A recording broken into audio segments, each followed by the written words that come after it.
I think one of the most interesting things which has happened to me is getting books recommended by strangers. It's always interesting to know what the other person's reading, and people do like to say that you can get to know a lot about another person by looking at the bookshelf. I had the fortune of coming across people who were very willing to share their recommendations or suggestions to me. We met at a fair which was happening in my hometown, and it had a stall which was selling a lot of books. So, both of us are going through all the bundles which are kept there, and it's quite messy. And she almost plunges her hand down amongst all that mess which was there, and she pulls out a few books. Out of the 3 books that she gave me, I've read 2. I still haven't started on the 3rd one. The first book is Money. The full title is Money, A Suicide Note. And this was October 2023 when I got the books. Money is about this individual who we get to know by the name of John Self. And John Self, as per the synopsis, is addicted to the 20th century. When I started reading the book initially, I had to stop after a few pages because it was honestly bordering on overstimulating, and that very much defines the spirit of the century that the book is talking about. And even the manner in which the book is written, it's just too much. One of the core concepts of the book is corruption. It's actually a lot about the brutal nature of money and how it is today. Everything revolves around it. So does John Self and all the people that he comes across. So John Self is a director, and a very successful one, of commercials. He is a hedonist. He's drunk. He's always with prostitutes, he's always drinking, he's always doing drugs, he's eating too much, and he's spending a lot. This story is actually about his journey of creating this movie. It sheds light on how all the relationships in this aspect are dominated by money. Money has taken priority over human values and relationships. It is almost a commentary on what happens to people when the only thing that they respect is this. Would I say that one should read this book? I would say that's an absolute yes. The author's style is different. It's like a whirlwind, and you tend to get very confused at times, at least initially. But that's what the book is about. It's an extreme book. It feels obsessive, and at times it feels like you're reading pornography. But that also brings us very close to the nature of money. The second book that I was handed over is Selected Short Stories by Guy de Maupassant. Now, I've heard 5 different pronunciations of the author's name. This is the one that I'm going ahead with. It might be wrong. The short stories were nothing that I've ever read before. I haven't read a lot of short stories, mostly Haruki Murakami and Stephen King's. And these short stories were about anything and everything. Even the synopsis says, ranging in subject from murder, adultery, and war to the simple pleasures of eating and drinking. They're definitely his greatest achievements, and absolutely humorous also. But this should not make you overlook the fact how insightful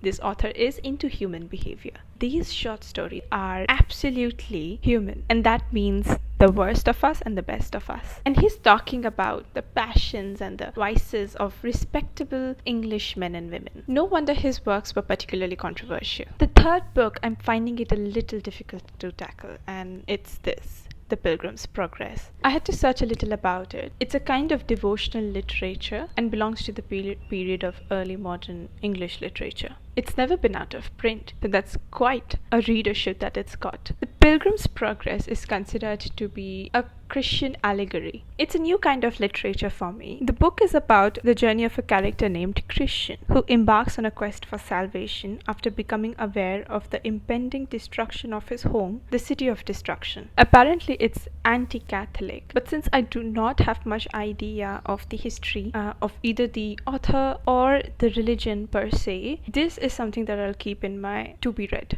The fourth book that I'm going to talk about is a pretty common book.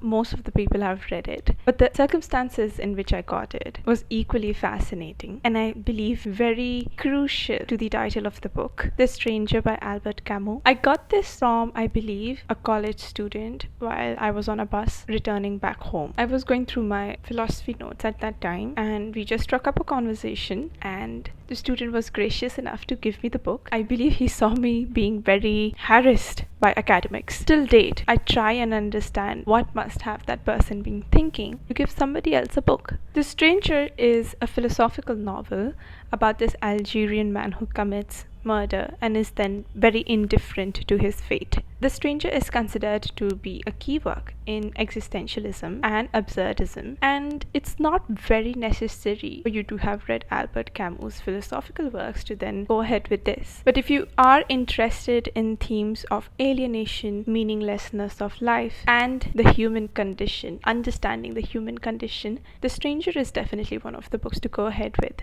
If you've already read this or are interested in reading more of Albert Camus, you can also have a look at The Plague. It's one of the most fascinating novels to read, especially after all of us having gone through COVID-19 lockdown. But the following book that I'm going to talk about is also something which makes you feel very curious about the human condition, and that is American Psycho. It's a black comedy horror novel. Most of us have heard about the movie. I've seen the movie, and it's not an overrated classic to watch. So when I was recommended this by a stranger online, actually, I was not very hesitant in buying it. So the story is told to us in a first person narrative by the protagonist, Patrick Bateman. So he's a wealthy, narcissistic individual who's living in Manhattan as an investment banker, and he lives a double life as a serial killer. Patrick Bateman reminds me a lot about John Self. John Self is not a serial killer, but the lifestyle that both of them have, that absolute alienation from any form of human connection, the theme reverberates in both of these works. It is a stream of consciousness narrative, so you are peeping into the actual internal world of Patrick Bateman. If you feel uncomfortable about these things, I wouldn't really suggest going ahead with it.